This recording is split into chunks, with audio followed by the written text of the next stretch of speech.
I grew up with two serial killers. One of them was Richard Ramirez, the Night Stalker, and the other one was the railroad killer, Angel Resendiz.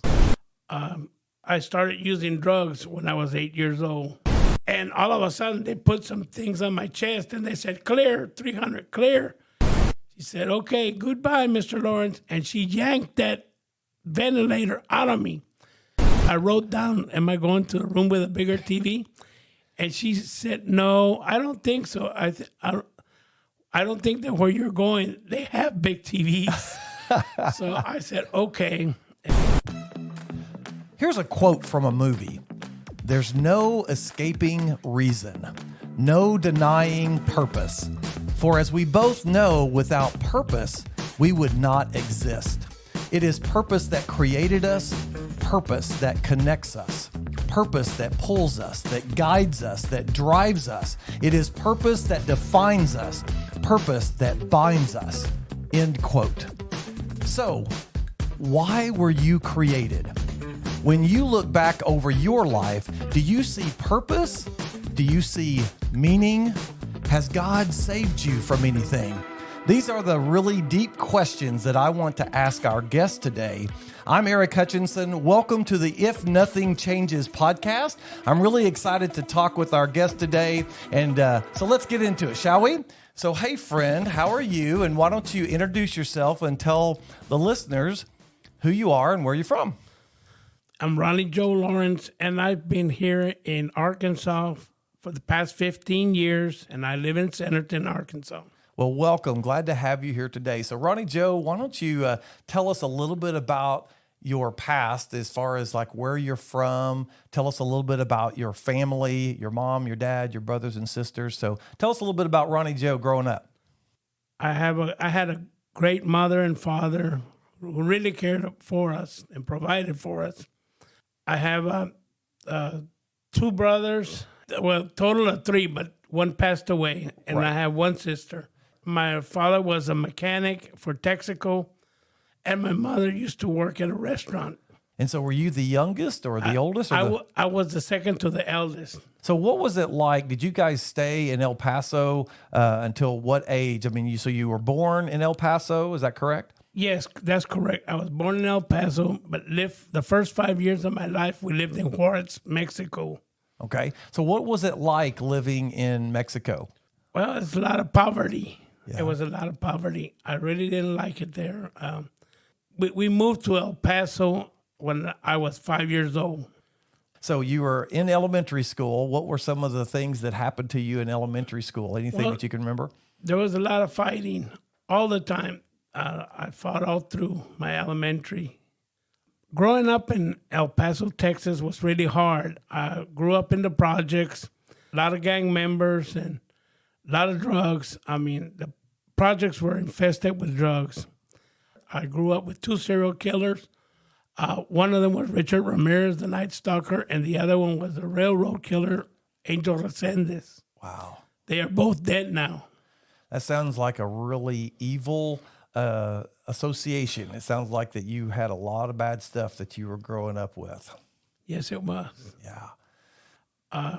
I started using drugs when I was 8 years old. Wow. How did that happen? I mean, your parents probably didn't bring that in. Was that from friends or how did that happen? Hanging around the wrong crowd at a very young age. So at what point, so you're in elementary school, you start getting up into junior high. So did it continue to escalate, the drug abuse and the violence? Yes, the drug abuse continued because I went from alcohol, marijuana, into using LSD, cocaine, and pills. So how does a youth that young get a hold of those hard drugs? I mean, it costs money. So, I mean, how did they try to get you hooked so that you'll sell it, or how does that work? Well, no, I was actually the one selling them. Mm. So did you finish high school or did you not? I did not finish high school, but okay. I did get a GED. So why did you drop out of high school? Was it the drugs and stuff? I mean, when you became, I guess, a certain age, you didn't have to go or something? Well, first of all, I hardly ever went to high school. Mm. You know, the truant officer was always after me. So you didn't go to school, so they were after you that way. Yeah, I decided to make it easy for him and just drop out and get a GED.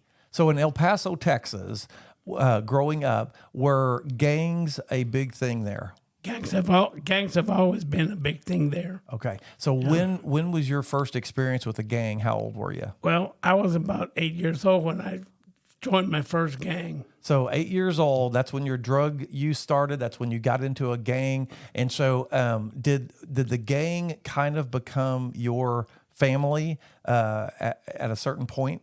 Yes, they did. When I was in high school, I probably could have counted 30 different kind of gangs in high school. Wow. And also, I being around all these gangs, I wind up getting shot by a different gang with a 357. So how old were you when you got shot? I was 16. So what happened? You're at that age. You're at 16. You're heavily involved in the gangs. You're not going to school. You basically drop out whenever you're probably 18 or whenever you're legally able to drop out of there. So did you have a job at all, or was it just the drug selling? I did. I helped out at my father's Texaco where he worked. Right. I was a service station attendant. I used to check their oil, clean their windows, air up their tires. Yeah. Did you have any exposure to God from your family or from other friends or family at all, or not? Well, no, not really. Not really? Not really. Did you even believe that there was a God at that time? No. No.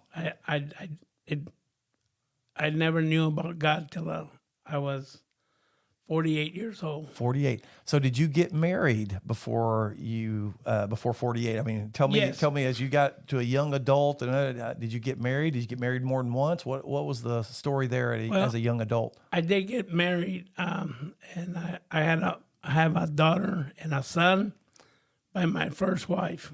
So, did you stay married, or was there a split up there? When did that happen? yeah, there was a split up.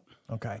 So did your got divorced. Okay, got divorced. I went through a divorce in 1991, right before going to prison. Okay. So when you were in El Paso, so I'm just trying to piece together the timeline here. So when you were in El Paso and you had kids by the time you were 23, was it after that time period that you spent some time in jail? And what was the charge? What sent you to jail? Well, I went to prison for possession of marijuana. Okay. So how long did you spend in jail? I got out in 1997 and went in 1991. So you went through, your adolescent years. You spent 8 years in prison when you got out. So I'm assuming your divorce happened either before you got into... Before I went to prison. Okay, so it happened before you were in prison. You're in prison. So whenever you got out, did you go right back into the same lifestyle that you did before, or did you try to make a change? No, I went right back to the same thing I was doing. Okay. I didn't quite get rehabilitated. So at what point and why did you decide? So you're 48 years old. You've had more experience with evil and bad things than most people experience in a lifetime or ever at all. So what made you decide to move out of El Paso? Well, my mother got killed. Okay. That's where my life turned around. Okay, so let me stop you there. So I asked you earlier if you had any kind of really experience with God as a youth, and you said no. So when did that experience happen? Was it whenever your mom passed away? And why don't you walk me through that experience? Yes. Me and my mother had a good relationship, and I think that's what her death really hit me hard, and that's what made me turn my life around. Because the day that I got a call that she was in the hospital, I had been doing cocaine for 3 days, and they needed me to go make a life and death decision, and I wasn't able because I had been up for so many days. And when I went the next day, I was there with my brother and my sister, and they wanted me to take her off life support. I couldn't take her off life support. That was a very hard decision. I couldn't do it. So my brother didn't do it. My sister didn't do it. We went back home. An hour or so later, they called us from the hospital and told us she had had a heart attack and she passed away. Wow. So did you have any concept of after someone passes away, what did you believe happened to someone who died? Well, I didn't know because I didn't know Christ then. Okay. You know, it's I didn't know what to think about that. So what part, I mean, after her death, what was your experience with God? How did that come about? Well, I decided that I needed to have a change. I didn't know how to find that change. I didn't know where to turn to, what to do. But there was this man that I threatened one day to kill him if he told me anything about Jesus. And one day when I was going in the house, he asked me what's going on, and I told him about my mother passing away. And he told me that I could find hope in Jesus.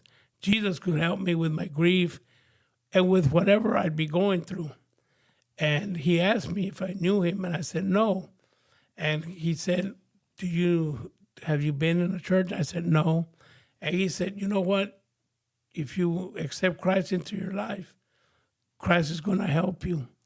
And Christ is going to change your life. And Christ has changed my life.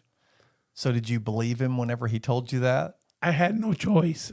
I did believe him. Yeah. And I actually went out looking for a church.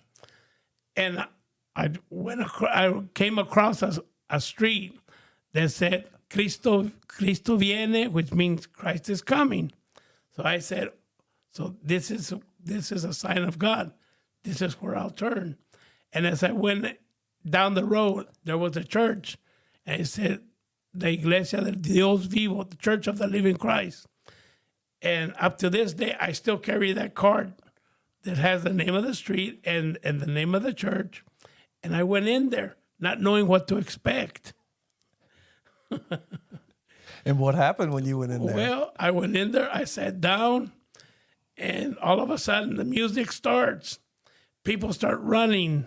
They go down the aisles to the front, and people start blowing horns, and there's pom-poms, and the pastor's touching people in their forehead. People are falling down, and I said, oh my God, I got a drug problem. These people got a problem too, you know.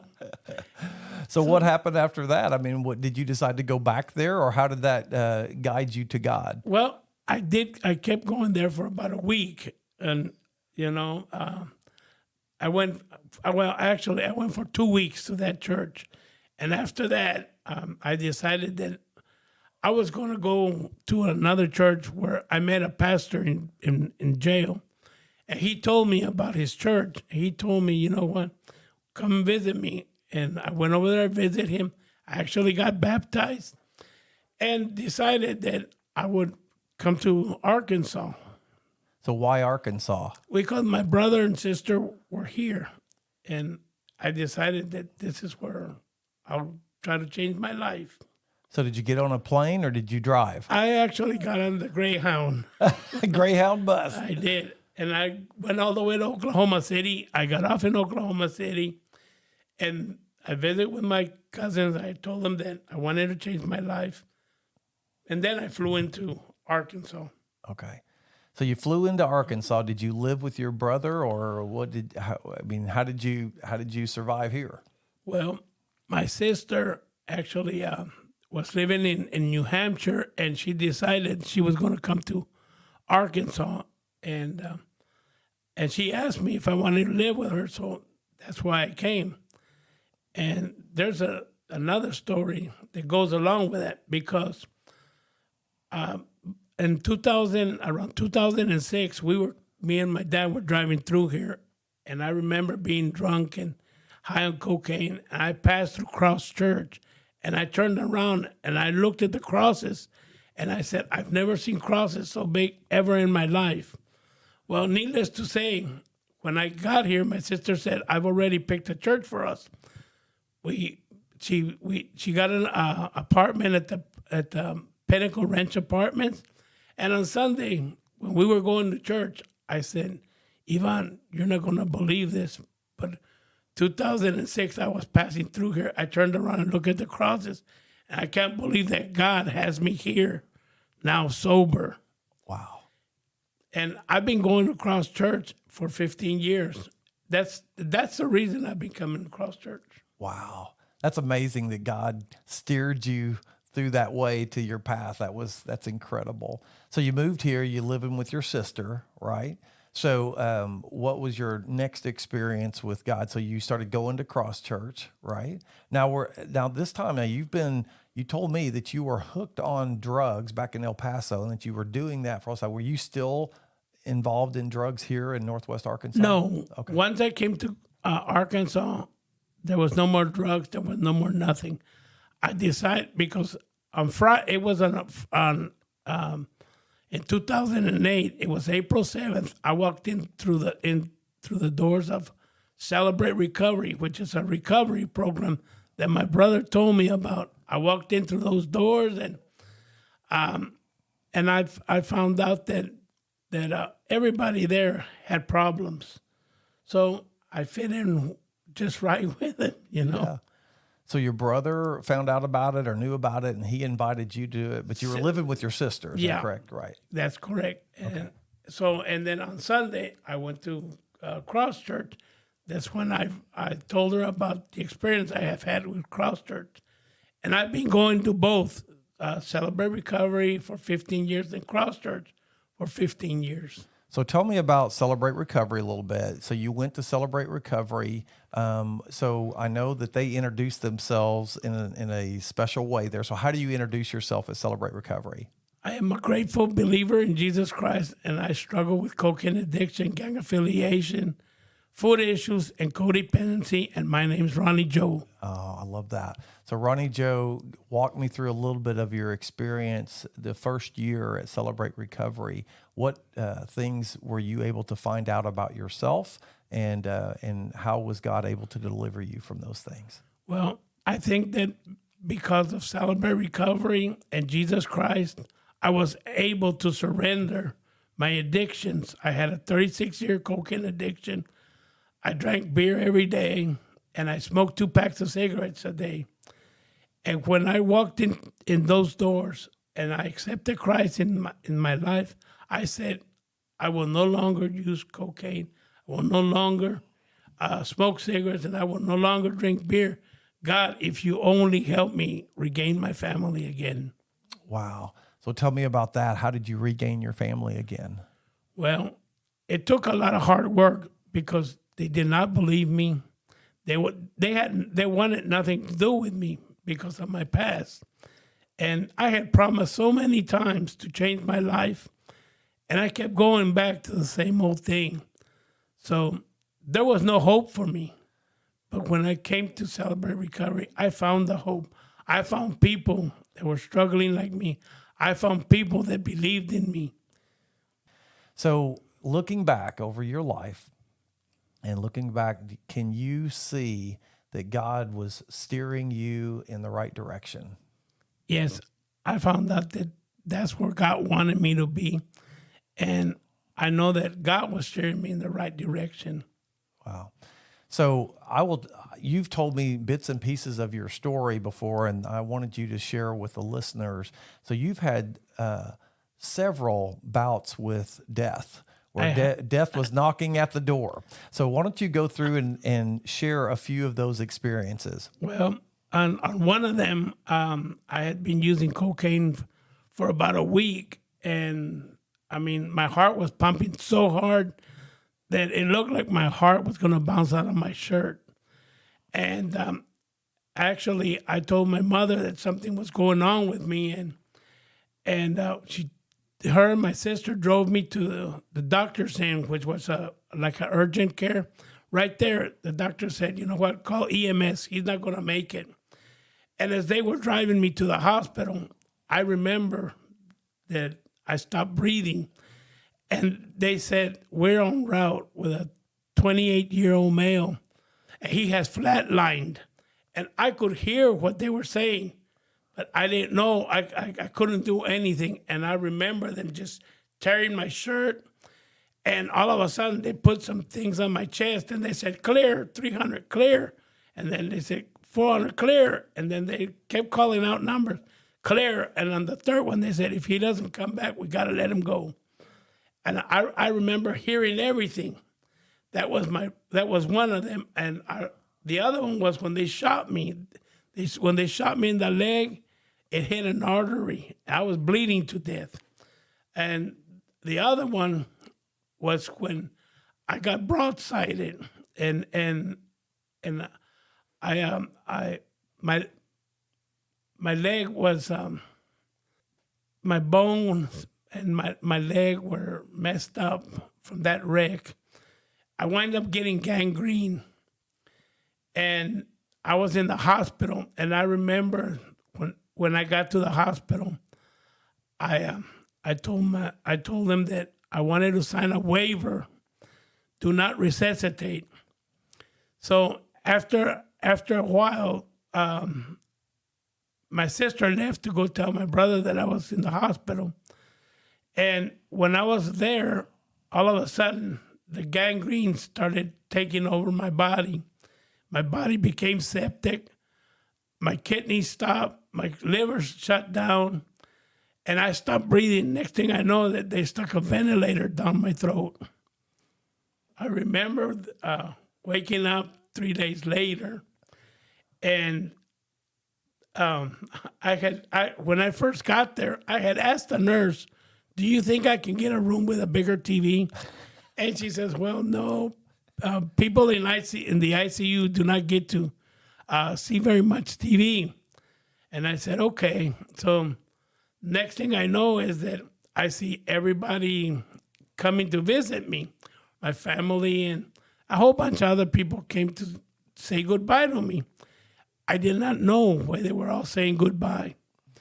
Well, the last person that I talked to was my sister, and she says, "Where do you want to be buried? And in El Paso with mom and dad, or here?" And I couldn't speak, so because I had a ventilator, and I wrote on a card with mom and dad. Then she asked me, "Do you want a casket or do you want to be cremated?" And I wrote on the card, "Surprise me." At that point, it really didn't matter. After that, after everybody left, the nurse came in, and she told me, "Okay, Mr. Lawrence, it's time to say goodbye." And at that time, I thought I was going to a room with a bigger TV, and I said, "Am I going to a room I wrote down, am I going to a room with a bigger TV?" And she said, "No, I don't think so. I don't think that where you're going, they have big TVs." So I said, "Okay." And then she said, "Okay, goodbye, Mr. Lawrence." And she yanked that ventilator out of me. And then I knew why they had tied my hands. I mean, I was struggling, trying to get my breath. I couldn't breathe. And it felt like an eternity. I felt like it could have been 10 seconds, that I couldn't breathe, 20 seconds. It could have been 3 minutes. I don't know. I just know that for me, it was an eternity. And all of a sudden, I felt God breathe into me. And all of a sudden, I started breathing on my own. And I started looking at the little bitty TV. 15 minutes later, the nurse came back in and says, "Oh my God, you're still alive." And she ran back closed the curtain, ran back out of there and said, "You're not going to believe this, Dr. Morrison, but he's up there watching TV." So he came back and said, "Boy, you fooled us all." And God fooled them all, didn't he? He did. Wow, that is an amazing story. But God had different plans for me. So tell me about those plans. How has God brought meaning to your life, and what are you doing that's living within that purpose? Well, I love sharing the gospel with everybody. And every morning I get up and I send out 9 scriptures a day to 170 people, and I send them out one at a time. Wow. I don't send them in groups, one at a time. And it takes me 3.5 hours every day to get them all sent out. And they go all over the world. They go to the Philippines, they're going to Dubai, Berlin, So I'm one of those people. And you're one of those people. and you can rest assured that I think of each and every one of those persons every day, because I know them all by name, and I send them all out by name. Well, Ronnie Jo, I can't tell you how much it blesses me to see your name come across my phone saying that, and I look at those scriptures and I know that you've prayed for me. I know that you've sent those to me to encourage me, and they encourage me. And I know they encourage the rest of those people as well. And so that's amazing.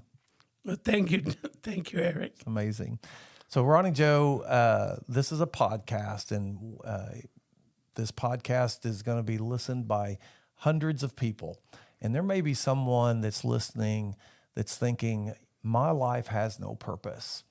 I'm in the middle of, whether it may be drug abuse, or maybe they're going through their divorce, or maybe they have witnessed some horrible things as you've witnessed some horrible things.